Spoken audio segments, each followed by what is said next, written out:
ஆண்டவராகிய இயேசு கிறிஸ்துவின் நாமத்தில் உங்களுக்கு வாழ்த்துக்கள். எல்லாரும் எப்படி இருக்கீங்க? சோமா இருக்கீங்களா? சந்தோஷமா இருக்கீங்களா?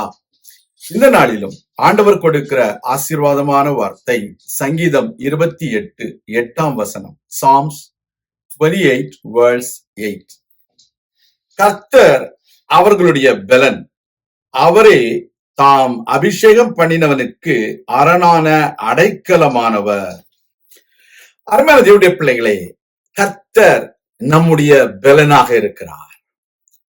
இந்த உலகத்துல நாம் பெலன் குன்றி போகிற வேளையில, பெலன் இல்லாமல் போகிற வேளையிலே நம்மை பலப்படுத்துகிற தேவன் நம்மோடு இருக்கிறார். அவரை நாம் சார்ந்து இருக்க வேண்டும். புதிய ஏற்பாட்டுல பரிசுத்த ஆவியினுடைய பெலன் நமக்கு கொடுக்கப்பட்டிருக்கிறது. அவரால் அபிஷேகம் பண்ணப்பட்ட தேவனுடைய பிள்ளைகளுக்கு அந்த பரிசுத்த ஆவியின் அபிஷேகத்தினாலே வருகிறதான பெலன் உண்டு என்பதை நீங்கள் அறிந்து கொள்ள வேண்டும். Dear children of God, God is our strength. He is our power. When you are anointed by the Holy Spirit, you will receive the strength from heaven. You will receive the dunamis power from the above.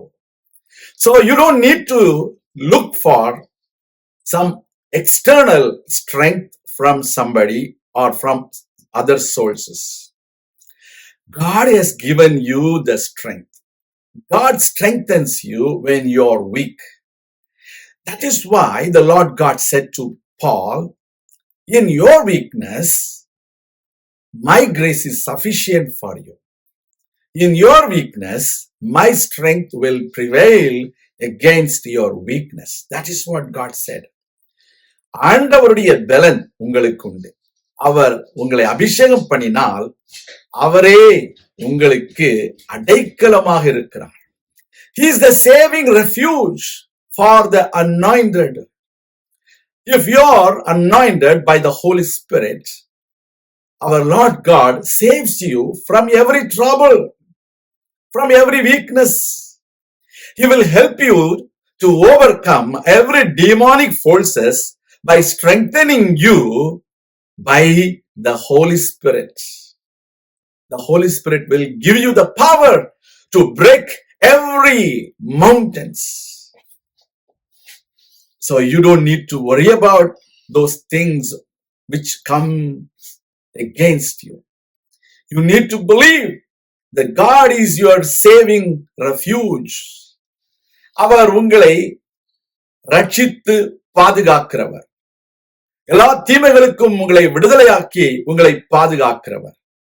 எல்லா துன்பங்களுக்கும் உங்களை விடுதலையாக்கி உங்களை பாதுகாக்கிறவர். எனவே அவருடைய பெலனை நாம் சார்ந்திருப்போம்.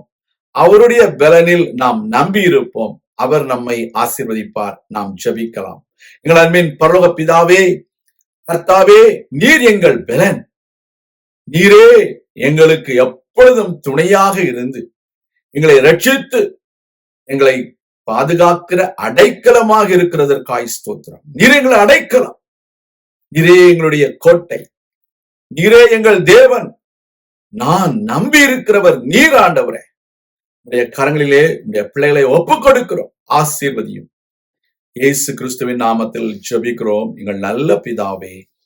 ஆமேன். கர்த்தர் தாமே உங்களை ஆசீர்வதிப்பாராக. ஆமேன்.